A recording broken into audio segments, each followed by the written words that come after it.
How's Joe doing? You'd have to ask him.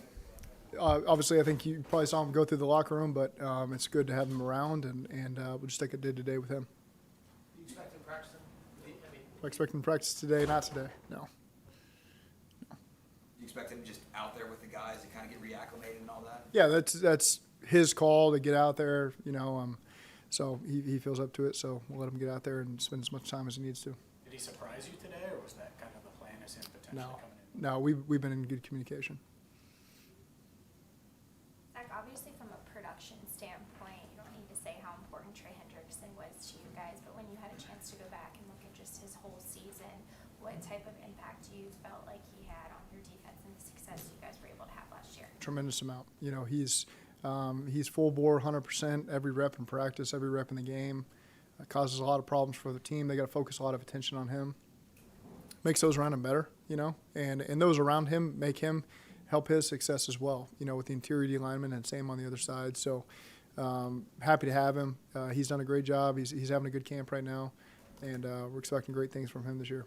He was talking about just his journey through the NFL and how it didn't necessarily get off to the success that he has now.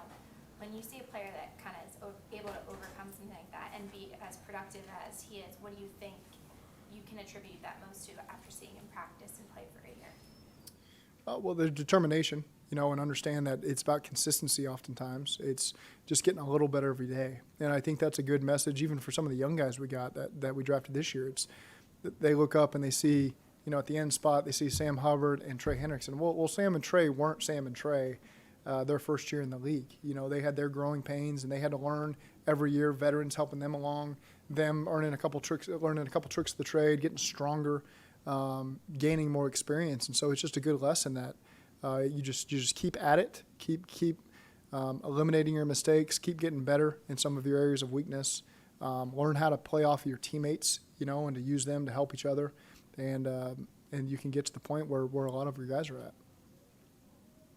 Zach, how does the progression go from last week to this week to next week when you actually have a preseason game? What are you ramping up?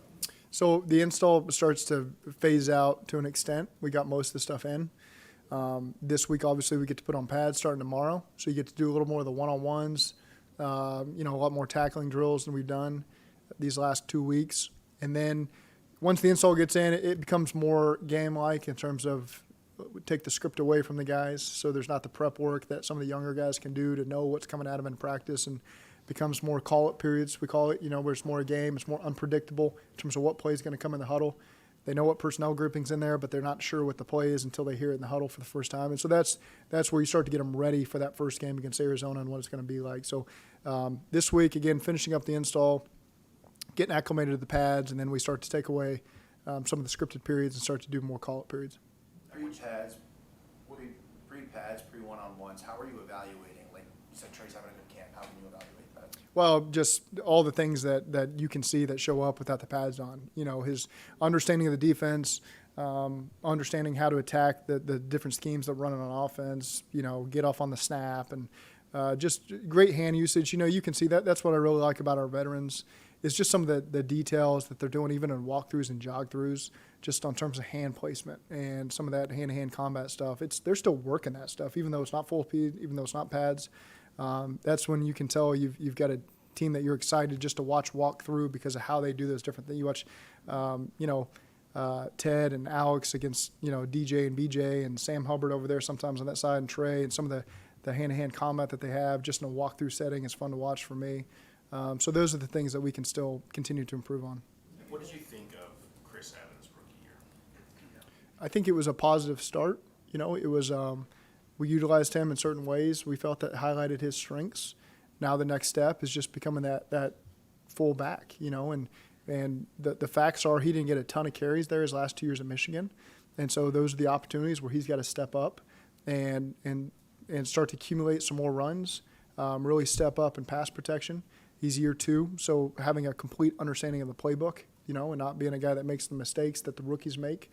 And so, again, he can take that next step. He's still got some work. He's got a lot of talent. We're glad he's here, and we're excited to work with him. And I think, Travion was a guy that was inactive quite a bit last year, but I think he's had a good camp too. So there's a good environment there that's pushing growth for both guys, and that'll be fun to watch those guys compete as training camp keeps going. I mean, with Evans in particular, I mean, how huge is this preseason for him? Just because the limited amount that you were actually able to see him at the position to prove pass pro in particular and things like that. Yeah, it's and just young running backs, just understanding who to block, and how to block them, and those are the things that we'll continue to see growth from those guys. Could you envision any world where he could be your number 2 running back and take over that third down back, or is that Samaje's job? Well, I think we're always pushing that. Now, there's a ways to go there because Samaje is solid in those areas where, he's a good security blanket for us. He knows what to do. He's really good with the ball in his hands, good in pass protection, understands the pass game. So there's a lot of tremendous qualities to Samaje. He's certainly got a leg up right now in that battle, but that's what training camp's for, is plenty of times guys step up and have huge growth, and we'll see where it goes. There's always competition at all those spots to earn playing time. It's not always this is the 2 and this is the 3. It's this guy gets these reps, and those reps can start to increase based on what they prove they can do. And so it's not always just a clear-cut depth chart, especially at the running back position. What's been your overall impression of the secondary at this point in camp, and what are you looking for in this first couple? I think it's been positive. Today, tomorrow are big days. That install continues to grow for those guys. So now, where they're particularly young guys, probably playing with some confidence the first couple of days because the install was limited. Now you start getting different adjustments from the offense. You get more coverages on defense. So, you expect there to be some mistakes this week from some of those guys. How quickly do they learn from them? How quickly does it make sense to them? How quickly can they then get up to speed and play to their full potential because they're not thinking as much? That's going to take some time, but so far I think that's been a positive group so far early in training camp. I've liked what I've seen. What are How the will biggest it that- differences you can glean from watching a group live during practice versus watching the practice tape afterwards? For me, oftentimes it's more the tape. Some guys may stand out, but you're trying to watch a full 22 of what's going on. So there may be some things that you don't notice as much until you watch the tape. So that usually is the ultimate judge there when we finally get a chance to watch it after practice. How is Dax Hillman keeping up? Good. He really about the right stuff, and his approach. Great personality. I think he's fit in really well with the defense and the team. And, these reps that he's accumulating are just invaluable for him to be able to get that and be able to communicate with some of these other vets that we've got back there. And so it'll be fun to watch him continue to grow over the course of training camp. How do you think Apple has come back, Eli? How do you think he's come back? Kind of had a rough Super Bowl. How do you think he came back in his camp? I mean, Eli has been a really solid player for us. So, I mean, people, judge things off of we have a ton of guys who maybe there were plays to be made that you'd want back. There's calls that I want, everybody. But I thought Eli was really solid for us down the stretch. That's why we re-signed the guy, because we like what he's been about. We like his play that he's been over there. He's a great communicator with those guys on defense. And so, we're certainly happy to have him. And he competes every single play. That's what you want from those DBs. Guys are going to get beat. You better have a short memory. I think all of our guys do a great job. If they give up a play, they put that one behind them and come back and get right back in your face the next play. And that's what we want to see. That's the mentality we want from our DBs. And he certainly fits that mold. He seems to be playing with, with confidence. Mm-hmm. I mean, everything with him has been contested. Yeah. There's no question about it. He's got confidence in himself. Man, that's the first step to playing in this league, man. If you got any self-doubt, then that's a tough hill to overcome there. And so, again, I think that he's got a lot of confidence in himself, and we got a lot of confidence in him as well. What are your expectations for the interior of the defensive line, particularly with B.J. Hill and Zach Carter, with Larry Ogunjobi now gone? To keep it rolling. B.J. really, he didn't get training camp with us, so he showed up, the week of the first game and really hit his stride as the season went. And so we feel really good about him jumping back in there. And being a starter for us. And then you've got guys behind him like Josh and Tyler Shelvin and Zach as well. And there's some guys that got to compete for those jobs and provide that depth, because the more guys you can roll through in there, usually the better to keep our older guys fresh. So, again, when the pads come on, you learn a little bit more about some of the guys that have the less experience. And I'm excited to see how that takes shape over these next 2 weeks. Zach, do you have any timetable on LC and Alex and what they could be contributing in the next week? I think Alex, in these next couple of days, will start to be phased in here. and so you'll start to see him slowly and be incorporated in some of the team stuff. LC will just continue to take it day to day for him right now. When it comes to team captains or leaders in general, I know they come in all shapes, sizes, styles, but is there a common denominator? Is there something that a guy has to have about him to be a leader? I think our team votes on it. And so the team is the one, usually, especially 4 years into an environment that everyone's familiar with. They know the players. They know the guys we've added. They see the truth in the guys. And so I always have no doubt that our guys will select really good leaders, that the team believes in, does their job. When they're in this building, man, they're all about ball. They put in the work that's necessary. They're not afraid to speak up when they need to, because that's the job as a captain, is to let me know when there's concerns that I need to be aware of, and the captains have done a great job of that in the past. And, there's only so many guys you can select. We've got more than enough captains. So it's always interesting to see who ends up getting it. And then there's a couple guys, you could probably have 20 captains on our team right now and feel comfortable with it. But at the end of the day, that's you don't carry that many. In your mind, is leadership innate, or is it something that a guy can kind of grow into? And Absolutely. I think guys can grow into it. I've seen that firsthand. Some guys that maybe as their role has expanded, they may play a position that demands some leadership. That doesn't mean that they have to be totally vocal. Some guys don't say a lot. They're about their job. Everyone trusts they're going to do their job. And so in that moment when they do speak up, it's coming from a meaningful place, And I would, I'm not afraid to say this, I would say Sam Hubbard early in his career when we had a lot of veteran players, he didn't speak a lot because there was so much veterans behind him. But, man, when he talked, everyone listened, and then over the years as he's become more of the veteran, he's a full-blown leader and he talks when he needs to. But he's a guy that really stands out, that everyone just loved what Sam was all about, that when he did speak, even as a young player, everyone shut up and listened. And that's held true today for him. As the season gets closer and closer, it's getting louder that Jamar, T, and Tyler might be the best wide receiving core in the NFL. How have they been handling this extra pressure, especially Jamar being so young? Yeah, I've seen no ego from those guys.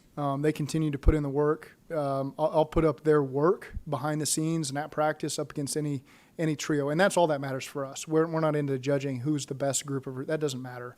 They're the best group of receivers for us, and all that matters is that they work as hard and have an understanding of what we want to do, as well as any – I can't speak to the other teams, but I'd be willing to put them up against any other trio in all football, and that's all we ask for. And so very pleased to have those guys. The guys that are in the room with them build off of that as well. They see the work that these guys that are getting all the snaps put in consistently over the course of training camp all the way through the offseason.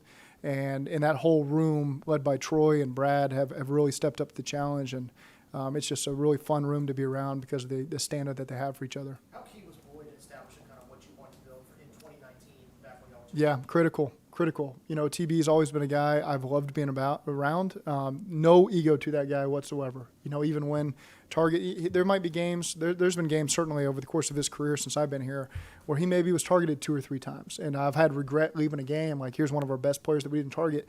And it's always me telling him, hey, just make sure I didn't forget about you. I need to get you more involved. And it's whatever, coach, I understand. That's just the way the game went. And never once have I heard him complaining about not getting targeted. And he just goes out there, works, leads. He's always positive. I don't think I've ever seen TB in a bad mood ever since I've been here. And that's one of the things we want when we ask for that consistency from our players. Are you the same guy that walks in the building every single day? And it's not a roller coaster of what are we getting today from this player. TB is really the model player from that standpoint when it comes to describing what we want to see from our coachable players. Guys like Jamar and T, who are coming up, and how good is that for you to have a guy like Tyler kind of show the ropes in that regard? It's impossible for me to predict if T and Jamar would be the same way they are if TB wasn't around. But I certainly am glad that he is, because there's a veteran who's had a lot of production, a lot of success playing in this league. Those two guys see how he works and have been able to build off of that. But I think it's innate in those two guys anyway. They've come from national champion programs. They understand what the standard is there.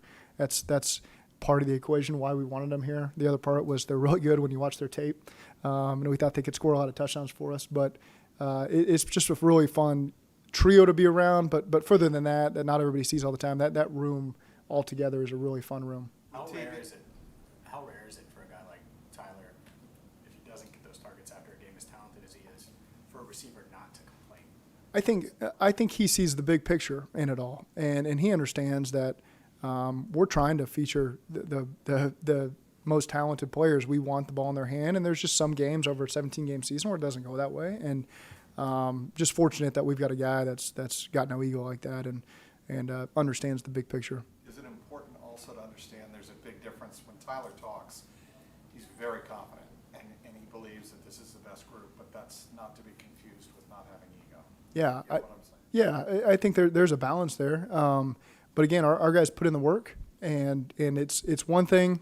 You'd say something to a player who speaks out a little bit if you knew behind the scenes they didn't put in the work. Our guys put in the work, and so they're confident in themselves, and they're on a big stage in the highest level of all football, and you got to have confidence in yourself, like I said earlier. And so we've certainly got a group that's got that, and I think that's a very positive thing.